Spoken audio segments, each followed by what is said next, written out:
And what I experienced was that the heaven kind of opened up and something fell down on earth, and that was love. It was just pure love. As if the sky was pouring down love and I am standing right underneath that.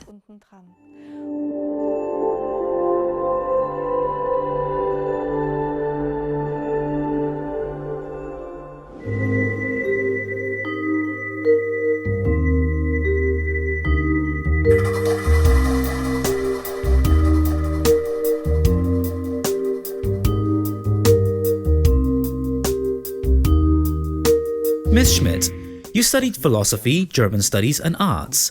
Later on, you devoted yourself to herbs and herbal remedies. On the last day of the year, 2011 to 2012, your life took a tragic turn. You lost your 17-year-old son in a car accident. Since then, you were also involved professionally in working through the mourning process. Please let's start with that drastic event. What exactly had happened? In der Silvesternacht ist mein Sohn. On New Year's Eve, shortly before midnight, my son went out to visit some friends. I said goodbye to him, and because it was New Year's Eve, I drew a cross on his forehead and blessed him, and I asked the angels to protect him during that night. And 1 hour later, he was run over by a car and didn't survive. What did this sudden death cause in your life? What was your relationship with your son like? Wir waren schon zu Lebzeiten sehr eng verbunden. We were very close during his whole life. Ich habe seit diesem Zeitpunkt, als ich erfahren habe, dass We went to the hospital as soon as we were informed about the accident. We were told that a 13-hour operation would probably be necessary. Of course, nobody expected that he wouldn't survive that. It is impossible to realize such a thought because I have seen and have talked to him just an hour ago at that time. The brain isn't capable of realizing such things. The three of us stayed at home for one night since the doctors told us to go home because he was sent into surgery. I was praying, and I also talked to angels that I have specifically asked them to protect him, and I wondered where they had been at that time. But suddenly there was this inner voice which said, "We are here, but we as angels have a different viewpoint sometimes, and another kind of protection that you might imagine." Of course, one could say that I just made that up by myself, but it was so intense and so real and clear that I took it in that night. And although he was in surgery, they have informed us in the early morning that there is nothing that they could do to save him and that he is going to die. Only the brainstem was still intact. What was it like for you when death was imminent? I kind of saw it coming already. A friend of mine has gifted me an angel once. There was a candle on top first, and she said, if you let it burn down a little, the wax will form into an angel. Therefore, I had to take a little bit of liquid wax into my hands and form a little ball out of it and stick it back up on it right in between the angel wings. And while it was burning down, I repeatedly took the hot wax into my hands to form a ball, even though it was very hot, but it didn't work. It always fell apart. At one point, I have pressed it together so hard and put it back on. Obviously, I wanted it to work so badly. And the result was this huge wax ball on that candle, and that was exactly what my son looked like when we were allowed to visit him on the intensive care unit, since his head was pretty swollen during the surgery. You have written a book about your experience. It's entitled Further Than the End, How Something New Began After the Death of My Son. You describe that after his death, a very intensive relationship with your son had started to develop, which helped you, quote, to be able to accept and love life the way it is. Can you tell us about how this relationship has developed? Where do I start? From the very beginning, I have always had the impression that I'm not alone. I felt so protected. And I have read a lot about near-death experiences later on, because I wanted to know if there is another reality. I've also read about near-death experiences before that, but not to such an extent, since it became so important to me. I've read books and I wanted to know where he was now and how to imagine all that. Therefore, I also read a lot of reports from people who had near-death experiences. But it was different for me. I imagine it the following way. If one has a near-death experience, it's like entering another level if one dies. And what I experienced was that the heaven kind of opened up and something fell down on earth, and that was love. It was just pure love. As if the sky was pouring down love and I am standing right underneath that. And I simply accepted that. I even thought that this happens to all parents. In the beginning, I thought that every parent who lost a child feels that. Only later on, I noticed that, sadly, this is not the case. And through that love experience, I was able to accept things in a totally different manner and to live in a different way too.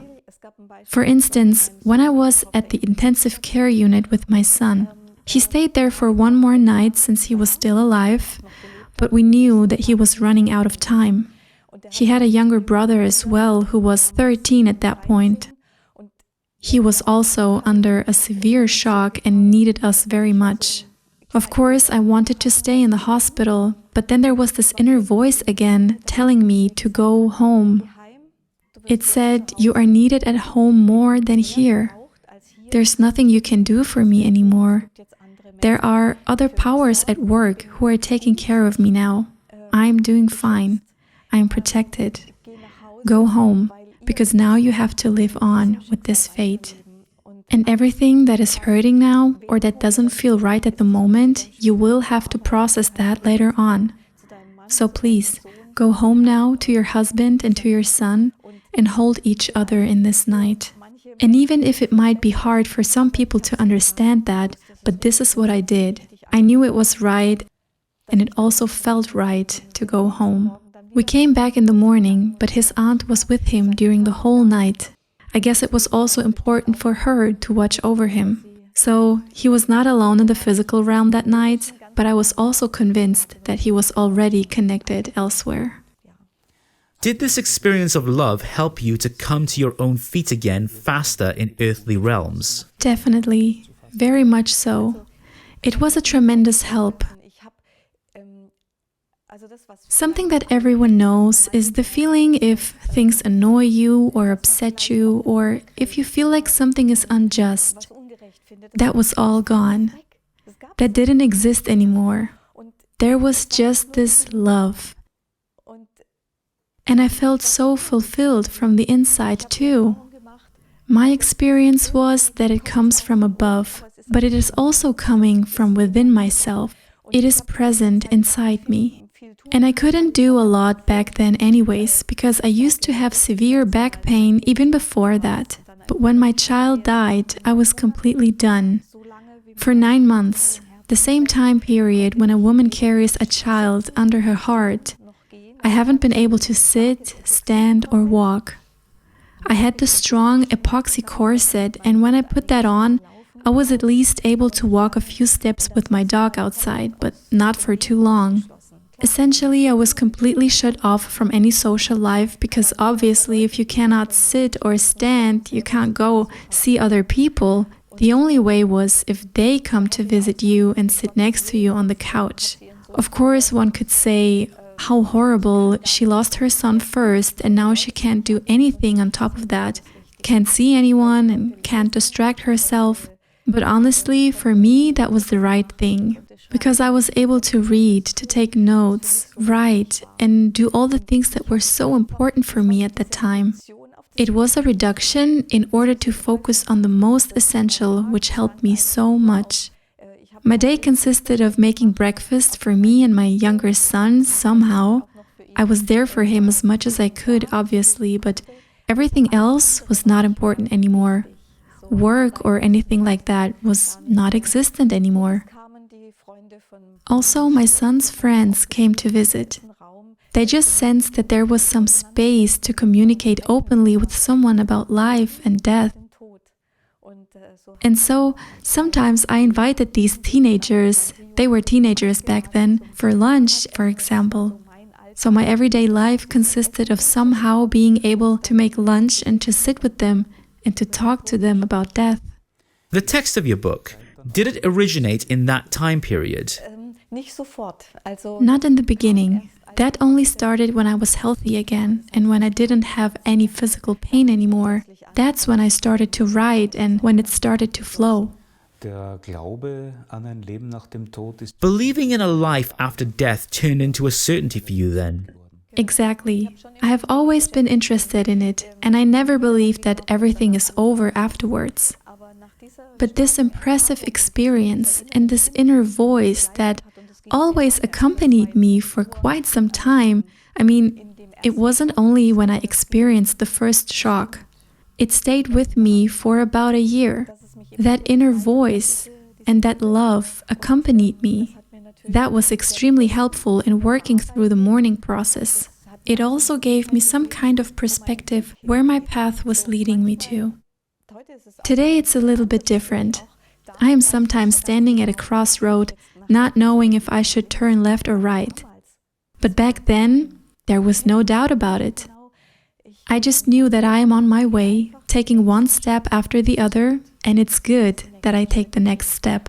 That is what I have carried with me, and that is what I want to give to others. It is so important to take the next step instead of not moving at all. Do you interpret all of that as a complete gift, or do you credit yourself for it as well, for having accepted it, maybe for having been open to it? That's something I have asked myself many times. I think it is a huge gift, but I can't tell why I have been given that present. I am just very grateful for it. Therefore, I want to give out to others whatever I can give. Love is multiplied if you share it, and I gladly share it. That what I have experienced, I share gladly too. How are you doing today, years later? Do you still feel that you are in contact with your son? Well, it got less, and sometimes it makes me sad that it is not as intense anymore. I notice that I just have arrived in my life again. Probably it's now my job to be by myself on my path. I have the impression that I have been shown this whole feeling and the inner peace. At one point I thought to myself, this is so weird, your child is dying and you feel like there is also something good there. I now know where I want to go, but I also know that I have to go there on my own. I have received the gift which showed me the way, but now I have to get there on my own, which is hard sometimes. Well, that is harder than it was before, but of course the grief itself has changed and has become a lot lighter. Shortly after the death of your son, you had started energetic healing. What was the connection there? I have known this woman who offers energetic healing for quite some time, but back then I thought, this is hers, it is not for me. Moreover, I have been raised by a father who was very much into natural sciences, who used to say, all of this is superstition, I don't believe in any of it. So I had to constantly deal with that. I'm also very critical of everything that I encounter, but that was also somehow very clear to me that I have to go along this path. I was given this flyer into my hand and I knew this is what I want to do. At this time, I wasn't even able to sit straight, so I asked if it was okay for me to lay down since they had mattresses there. And she said yes, it was fine. And I remember meeting an older woman there, and she told me, you will see, Flor. After a couple sessions, you will be able to take off your corset, put it into the basement, and you will never need it again. My first thought was, if only she knew. But that's exactly how it went. After 2 weekends, I was able to take off my corset, and slowly it was getting better and better. I did nothing else besides that. Eventually, I put the corset up in the attic, and I have never used it ever since. I have found out, though, that my back is kind of like a scale. If it starts to hurt, I know that I have to listen inwards again and to reconsider if the current step is indeed the right step for me to take. The work of the mourning process has become important to you. You have your own homepage about it. What was the trigger for that? Ich habe einfach gesehen, I have realized that I have been blessed with so many gifts. I have also had encounters with others where we spoke about after-death contacts. First, I had to look that up. I didn't even know what has happened to me and what that meant. And I would like to add that I used to see a healer in Switzerland. And when I went to see her, I told her that I would love to get in touch with my son. And she answered that I don't need her for that, that I would get in touch with my son on my own. And I wanted to know how. Please tell me how. But she said no. She said that it will come, but I had to get healthy first. And I think she was right. It is important to become physically healthy too. And I was able to take time to do that, which I am very grateful for. I know that I was privileged to be able to do that since I had no urge to work during this time. My husband provided for us. We were a good team. And when I was healthy again, I started to write my book. I have written books before that as well, about different life topics, but in another context. I had dedicated myself to healing herbs, and I had written tales about healing plants. The plants were the protagonists in them, and I have also covered up life topics, but now in a much more urgent context than before. So I started to write about that, and even if it might sound strange, but I haven't written that book on my own. There was always this inner voice or my son in the background. I was guided. That served the purpose of us as a family going through the mourning process together. Because every time when I had written something, we were crying together as well. I've read it out loud, and we were able to cry together, and we were also able to talk about it, together with my younger son and with my husband. And at some point, it just became obvious that this should be compiled into a book one day. Means there wasn't any focus on it for it becoming a book from the very beginning. It just grew into it. Actually, I believe that's the way to do it, if things happen in a flow. And it also kind of developed naturally that I would work with people who go through the mourning process, with orphaned parents. Probably because I have had that experience myself, and therefore I am able to do this. There's a key word, initiative, Jugend-Lichter, Youth Lights. Please tell us something about that. That is a support group for parents who have lost their teenage children because of illness, sudden death, accidents, or suicide. I take in parents, not more than 10 people in our smaller groups, and I have worked out certain topics and developed some tools in the course of time, as well as included helpful meditations or yoga or EFT, which stands for Emotional Freedom Technique, tapping techniques in combination with certain sentences. I offer a bunch of powerful tools so we can hold as many conversations as possible, especially conversations about topics from which I know are important if someone has lost a child.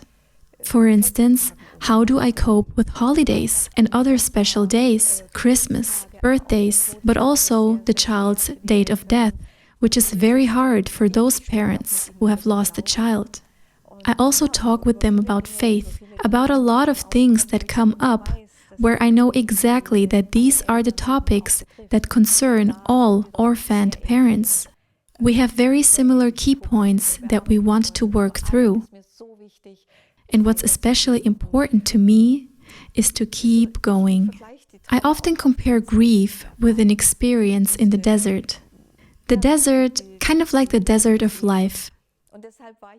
By the way, I have just returned from Africa, from Morocco. I have indeed just spent a week in the desert. I am still totally inspired by it. I will also write about that. Because the desert reduces everyone to their basics. Everything else isn't that important anymore. Because that's all you got in this moment. It's hot, it's sometimes inhospitable, but nevertheless, it's important to keep on moving forward, because otherwise you will die of thirst. But if you go on further and further, you will eventually find a tree to sit underneath. There are always little bushes and trees, and suddenly you notice how incredibly pleasant this air is when you are sitting underneath a tree, the coolness. And you notice that the desert holds so many existential and essential things inside of it, which can be also very inspiring. To go on further as a life-saving aspect, can you tell us what else is, generally speaking, especially important during the mourning process? It is absolutely important to face grief. If you avoid it, it becomes incredibly huge. Also, I always compare it with Turtur, the illusionary giant in Michael Ende's fairy tale story, Jim Button and Luke the engine driver. There is this illusionary giant, and the further he goes away, the bigger he becomes, and the closer you come to him, the smaller he gets. And that's exactly the same with our grief. The more we look at it and allow it to happen, because it's a part of our lives anyways. Every one of us brings death with us to this earth as a part of our luggage. All of us will leave again. Still, the fear is so present to not talk about death, whereas it would be so important. And I think we need to let go of the fear a little bit and look into death and mourning. And that's important to me personally, to look at the mourning process and not to avoid it, because it will always sneak back towards us out of nothing. I also witnessed that with my youth lights parents. They can't run away. Grief will always catch up with them. And grief is also allowed to return? It is included in a sense. I mean, if something like that happens where people lose their own child, then I think grief is going to be a part of their lives. I always describe it like this. I have two chambers within me. One chamber is the chamber of bliss, love, and hope, and the other chamber is one of grief. And if I am incredibly happy, for example, then of course there's always this other aspect in the background, but at the same time, it gives happiness a totally different value and worth. Bliss becomes a whole different experience due to the existent grief. It might sound a little absurd, but that's just how it is. To accept it the way it is and still be able to go on and to keep having that gracious kind of attitude towards life. For you, it's very important to be convinced that life after death exists. Are you able to make that conviction part of your grief work? In the beginning, I have been a lot more reluctant about this, and I didn't talk about it very much. But I stand more and more by my own spirituality, and it's a part of my life and it belongs to me. And if I want to be authentic with what is close to my heart, then I have no choice but to share that experience as well. And does it help? It does help, yes. It helps a lot of parents. Because automatically most parents kind of naturally raise the question, is there something else? Where could I find my child? Is there another kind of reality? Even parents who have never engaged in such speculations. I actually experienced that recently once again. Currently, I am hosting 2 courses at the same time, and I experienced that with most parents, that it has a tremendous value for them. It is very important and essential to deal with that other reality, that spiritual world too. Perhaps it's simply just, maybe it doesn't necessarily has to be the death of a child, no matter what kind of destiny we experience, no matter whether we are tracked down by someone, if we experienced violence, if we have to suffer pain, or if pain is inflicted on us. But when do we actually try to change ourselves? When do we actually try to understand more and question everything? Mostly we do that when we are in need and despair. When I am doing just fine, well, then I am sitting in a beautiful flower field and just enjoy my life. And that is wonderful if one is able to do so. But then I am not searching for anything, I simply enjoy. I am going on a quest when I am in need, or when I am in pain, when something happens that I don't quite understand. You are also dedicated to herbal remedies. Are there certain herbs that can play a role in the mourning process? That's a topic that draws my attention to it more and more. Because for me, herbal remedies have always been incredibly important in my mourning process too. I also give courses about herbs. It's called Soul Companions, Healing Herbs in the Mourning Process. These medicinal plants can be so supportive. Of course, they are not the main aspect, but they play a supporting role. I also make them a part of my work with the youth lights. For instance, if we produce a balm together, this balm is produced out of plants that have an empowering effect, that give you strength. I am convinced that nature teaches us everything. There is this blossoming and growing in spring and summer, and in autumn it's withering and fading, and then we have the letting go in winter. Essentially, only the cycle is shorter since it's an annual cycle, but nature is showing us how to do it all. And only if we are able to let go, something new can develop. Letting go doesn't mean that we should let go of our children. Nobody of those parents wants to do that, me neither. It's more in a sense of letting go of resistance and accepting it. That's kind of the direction where it's headed. Being able to accept that this cycle exists. And there are certain healing herbs and knowledge about how they affect us, which I implement into all that as well. Therefore, the parents and I, we produce certain remedies together, so these can support them if they are open to it. How would you describe your personal attitude towards plants? Is it all about deepening a kind of biological knowledge? Or is it rather all about a connection to the energetic and reviving effects of plants? Actually, it's both. I am also a little bit drawn towards the scientific touch. For many years, I have studied at the school for medicinal plants in Freiburg, and I have learned a lot there, which I believe is very important because all plants have an effect. Otherwise, they couldn't help us.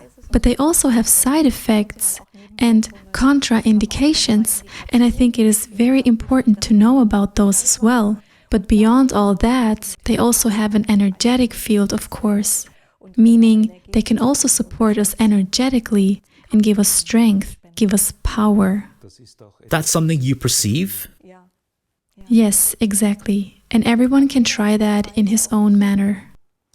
When saying goodbye to your son, organ donation was a relevant topic as well. What's your attitude towards organ donation? What is important and right in your eyes? Well, that is a topic that is usually stirring up emotions, and it's also something that has stirred up a lot of emotion within myself, even beyond death, and for many years, because a lot of processing has been done in retrospect. My husband and I have decided pretty spontaneously what to do back then in this situation. We were actually actively approaching the doctors because we knew that it is possible to donate organs when brain death has occurred. And we have decided to donate the organs of our son, Nikolai or Nico. We have donated the pancreas, 2 kidneys, the liver, and his heart, which was so important to us. I remember in that hospital, I've been thinking of another mother, and I wished so desperately that another young person might receive his heart. And I have always been thinking about a mother, hoping he would have a mother, and how happy she might be right now. That was a tremendous help. You would still do it again today? I would do it again, but I think it is important to deal with all that beforehand. And that is what I would suggest to anyone, to think about this topic beforehand. I wish that there were neutral platforms where everyone could gather facts and find information in order to be able to just start thinking about this during their lifetime. Not just physically, but also from the soul's view, because that's also a part of us. I am convinced that we are divine beings and that we have a soul. Therefore, it is an important aspect to consider too. What happens in the process of dying? In these moments, it takes some time. What's the effect of donating organs? Maybe one cannot leave in peace then. I have discussed that with a lot of people, and it was very emotional for me to talk that over with people who have had near-death experiences and who often reject the donation of organs because the process of dying is interrupted. My opinion is the following. The most important thing about everything else is the love. And if I do it out of love, it can never be wrong, no matter what spiritual people say might happen. I have dealt with it a lot in retrospect, and it wasn't always easy for me. That's why it is so important to deal with it beforehand, so that you know what is coming up there. Nevertheless, my conclusion, which I have come to, is if I do it out of love, it can never be wrong, because love is above everything we have. But when I have doubts, or if I'm thinking it isn't right for me, then one shouldn't do it under no circumstances. Because the ones who are left behind have to live with that decision. And that's why you should never persuade anyone. It must be a free decision. A lot of people are at loss of words when mourning. You are offering a lot of precious counseling in your work, but also in your book. Could you tell us in one single sentence what you wanted to express in your book? The program manager of my publisher had actually asked me the same thing once. I was pretty shocked at first, and I said, "What? In one single sentence? I have written a whole book about it." And then I went to the cemetery, even though I'm not going there very often, because I don't think that he is there. But sometimes I do go there, and this time I have held a dialogue. I told him about it, and then my thought went elsewhere and wandered into the distance. Maybe I wasn't even thinking about anything at all. And that was exactly the moment when this sentence suddenly popped up. And I bet you would like to know now what it was. Yes, what exactly is that sentence? It goes, "It is love, which binds our worlds together, which lifts a piece of earth into heaven, and which weaves a part of you, beloved Son, into our lives." Ms. Schmidt, thank you so much for your openness and a lot of success for your very important work. And thank you so much for this interview. Thank you. It was my pleasure.